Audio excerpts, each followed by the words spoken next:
eshu avastitaha. I am not there. Bhagavan means that under his will, by his power, everything in the material universe is working so precisely and systematically. But if you want to see God, Kṛṣṇa, you cannot see him within the material world. He is in Goloka Vrindavan. But his influence is so extensive that even without his personal presence, everything is going on so nicely. This is the real meaning of Bhagavan. In this Bhagavad-gītā, Bhagavan is giving you knowledge. So just consider how perfect this knowledge is.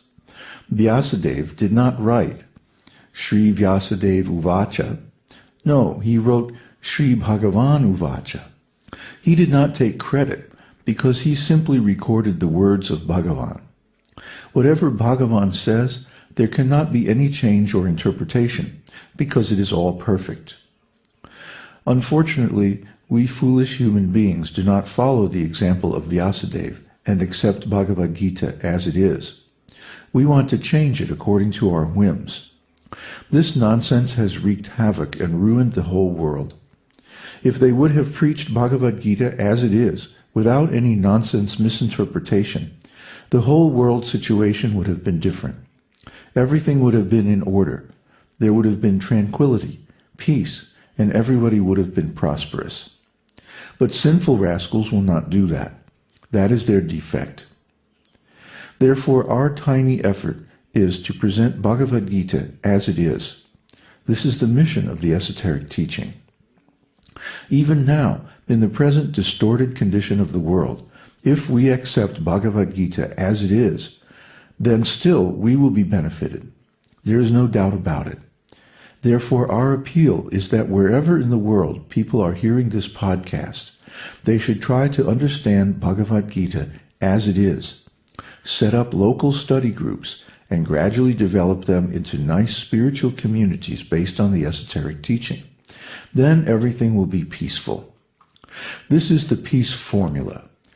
Bhoktaram yagyatapasam sarvaloka maheshwaram suhridam sarvabhutanam gyatva mang shantim mrityati. The sages, knowing me as the ultimate purpose of all sacrifices and austerities, the Supreme Lord of all planets and demigods, and the benefactor and well-wisher of all living entities, attain peace from the pangs of material miseries. Bhagavad-gītā 5:29.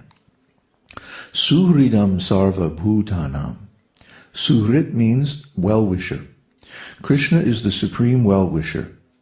Kṛṣṇa wants that wherever you live, you should live peacefully and happily. Therefore, he is called Suhrit, because he desires everyone's happiness.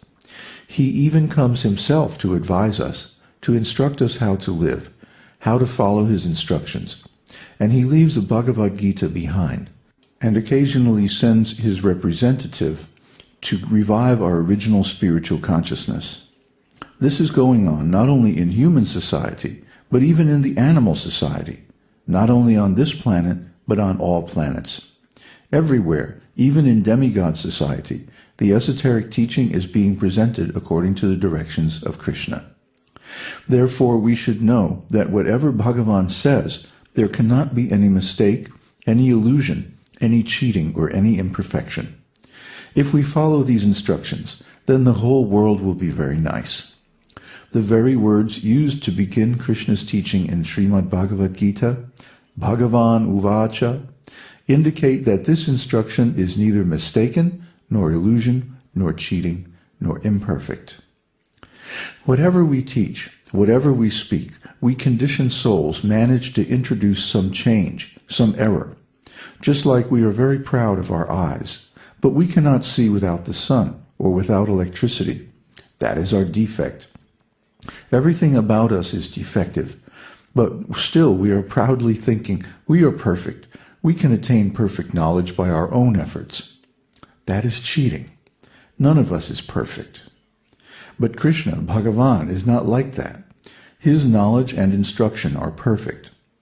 And if someone thinks Kṛṣṇa is also like us, then avajananti mang mudha manushim tanum ashritam param bhavam ajananto mama bhuta maheshwaram. Fools deride me when I descend in the human form. They do not know my transcendental nature and my supreme dominion over all that be. Bhagavad-gītā 9:11. Because he teaches exactly like a human being, he appears in this planet. Therefore we think he may be a little more intelligent than me, but actually he's just a human being like me. No, he is Bhagavan, and we have to accept that Krishna's instruction is perfect. Otherwise, there is no meaning to Bhagavad-gītā as it is. So in the Bhagavad-gītā, Arjuna has been speaking most of the time, and whatever he says is prefaced by Arjuna uvaca. Now Krishna begins to speak, and his words are prefaced by Śrīmad-Bhāgavatam uvaca. Not even Sri Krishna uvaca. Śrīmad-Bhāgavatam uvaca. Krishna is the person, but Bhagavan is his title, his office, his status. And Bhagavan means one who is full in opulence. So none of us can say that we are full in any opulence. Not wealth, not fame, not strength, not beauty, not knowledge, and not renunciation. We're all just partial. We are all just partial representations of the truth. But Krishna is the supreme absolute truth. He's the reservoir of all opulence, the reservoir of all pleasure. And he has all knowledge, all power, and all beauty, fame, wealth, and renunciation. That's Krishna. Krishna is speaking Bhagavad-gītā. Therefore, Vyasadeva writes, Śrīmad-Bhāgavatam uvaca, so that we know who is speaking. Who is Krishna? Who is God?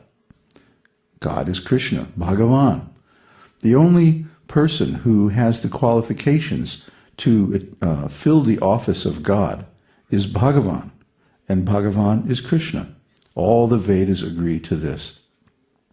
Therefore, we have to accept whatever Krishna says as perfect knowledge, pure transcendental knowledge, without any mistake. And we find that if we actually listen to what Krishna says and put it into practice, that it works. It's not only beautiful and high-sounding words. It's actually practical and effective. And if we follow these instructions, then our life becomes very wonderful. But most people's lives in this world are very strident and full of conflict, misery, longing, and disappointment. That's a fact. I remember being in material consciousness, and it wasn't much fun. So now and then you get a little taste of some enjoyment, and then immediately goes away, and it's finished. And then you're left there, longing for the past, longing for the future. In between, there's not much. So this is material consciousness, and it's pretty sad. But spiritual consciousness is full of pleasure. Why? Because Krishna is there. Krishna is with us in our hearts every single moment. And even if we're stuck in this material world for some time due to our previous sinful activities and karma, then Krishna is still there with us. Krishna still loves us, and Krishna wants to help us. So he can give us the proper advice that we need to advance spiritually and gradually cleanse ourselves of material contamination and attain our perfect spiritual body.